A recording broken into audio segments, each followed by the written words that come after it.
This is LT Melton with FetchYourNews.com, and I'm here with new Pickens High School wrestling coach, Grady Flangagan.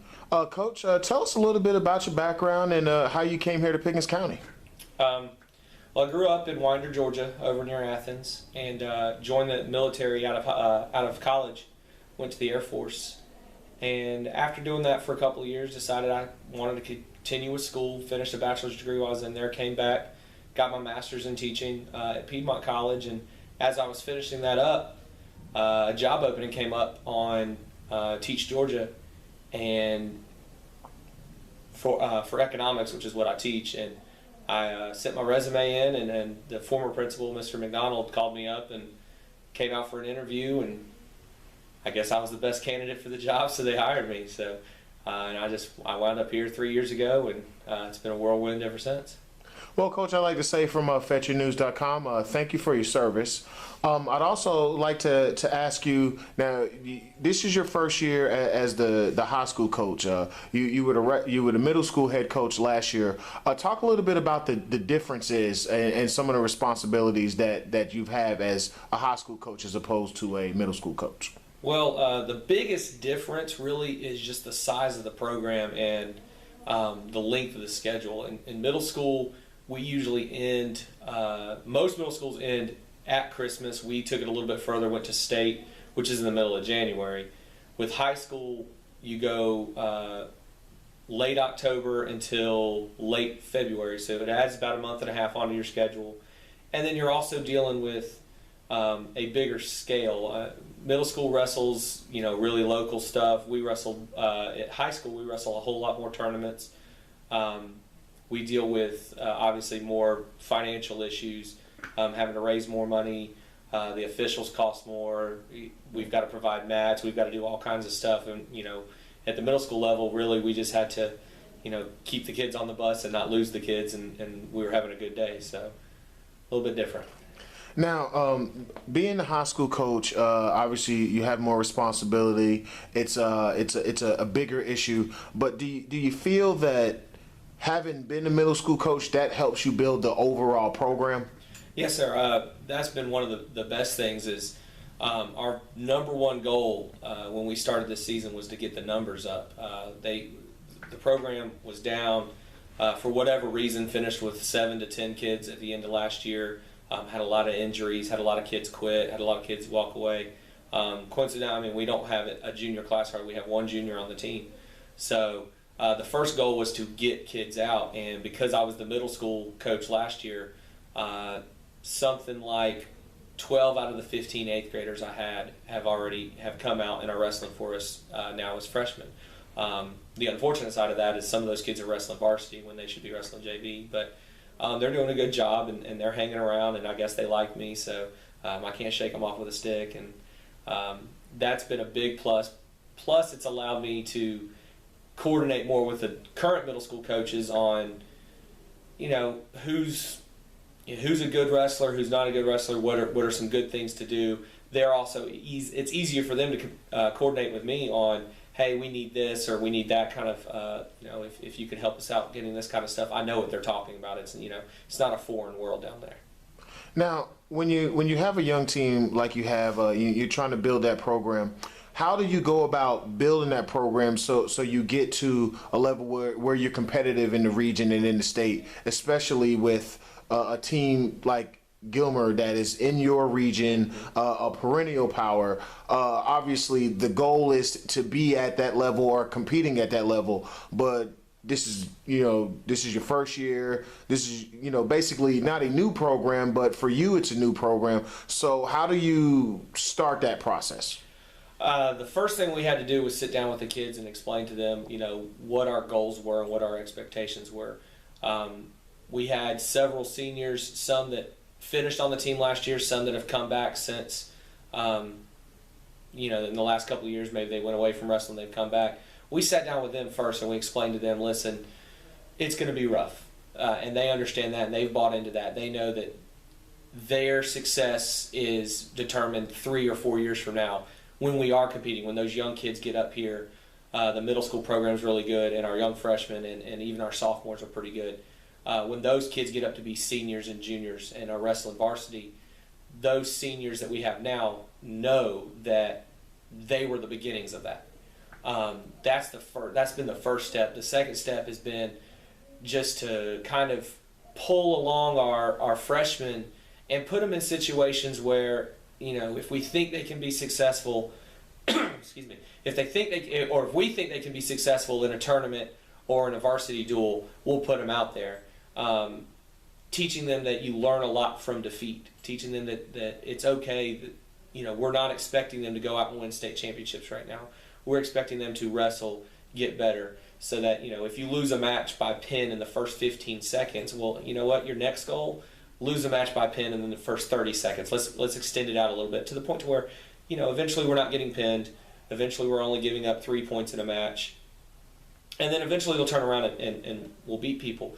And I think the kids have bought into that. The kids have really understood that, we don't have a goal of a state championship this year, which most coaches wouldn't say that. Most coaches would do coach talk and say, oh, state championship for bus. Well, our kids understand. Right.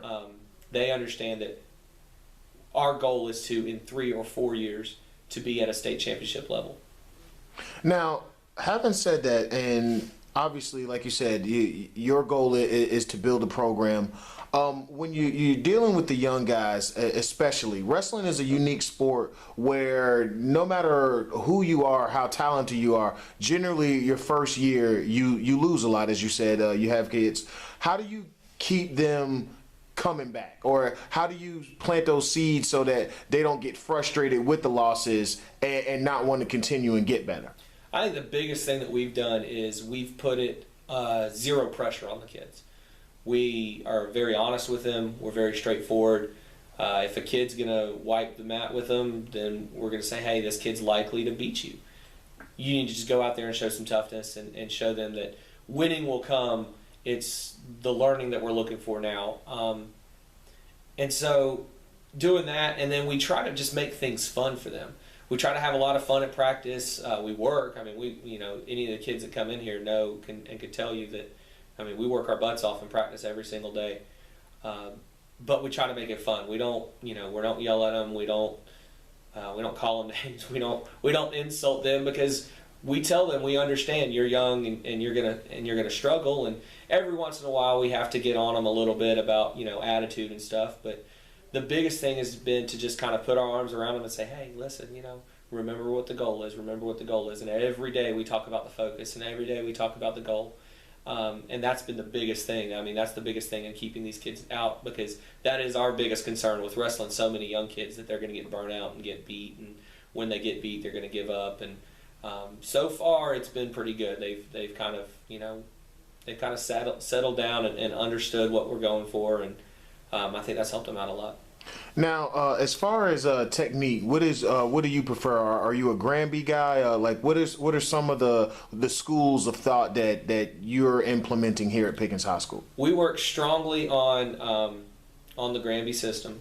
We kind of came in this year not knowing full what we were going to do. We kind of had to wait to see how our kids wrestled and stuff like that.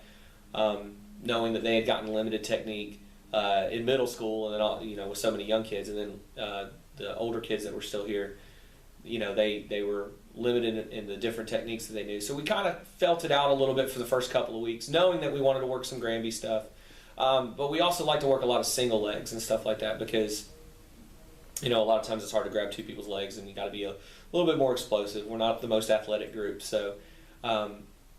Our main things are trying to get single legs, trying to really wrestle our match. And some of the kids are starting to kind of get it and are starting to kind of see how things are going. In our last tournament up at Towns County, we started seeing kids really turn a corner and really start going, okay, this is what I want to do. And a lot of kids like the single leg stuff. And so we really work that. And then the rest of it is just, it's hard to have a lot of technique when you kind of don't have it built up in your mind a little bit. And so that's been probably the biggest struggle is having kids, they work hard in practice, and they can hit a technique every single time when they're drilling. and they get out there in a match and they just kind of freeze, or things don't go exactly like they do in practice. So, that's been a little bit tough. But I would say, long way to get around to answer your question. A Granby system definitely with a lot of single leg. Now, is there a particular reason that the Granby system seems to be real popular in the Southeast? I don't really know. I see a lot of people do it. I see a lot of people work that kind of stuff. I think it's more because outside of the schools that wrestle all the time, outside of Gilmer and outside of some of the bigger 6A schools and like Jefferson and places like that, outside of those schools, there's very limited technique taught. You have very limited time. Even here, we kind of have very limited time. We're trying to change that, but I mean, we didn't do anything all summer. So in those places where a lot of the schools you face run the same couple of moves on top and the same couple of moves on bottom, and everybody works the same basic system, something explosive like the Granby system and throwing in Granby rolls and doing all kinds of, all the stuff that is built off of that really, I think, allows us here to kind of, if we can do that, it puts us, it doesn't put us up there with Gilmer yet, but it puts us in at the top of the groups that don't do that. Right. And so it gives us that extra edge to where, they're all kind of like trying the to spread offense in football. Exactly. They're trying to, everybody's trying to do one thing, and we're saying, you know what? We'll do it just a little bit different, and we'll beat the teams that are below us like that. And, we'll still lose to the teams that have better wrestlers and have been wrestling longer and have better tradition. But we're going to beat the teams that are just like us, that don't work as hard, or even work as hard, but they only teach the same couple of things that everybody else does. And if we don't do those things, then we'll be okay. Well, Coach, I appreciate your time, and good luck throughout the season. Yes, sir. I appreciate it.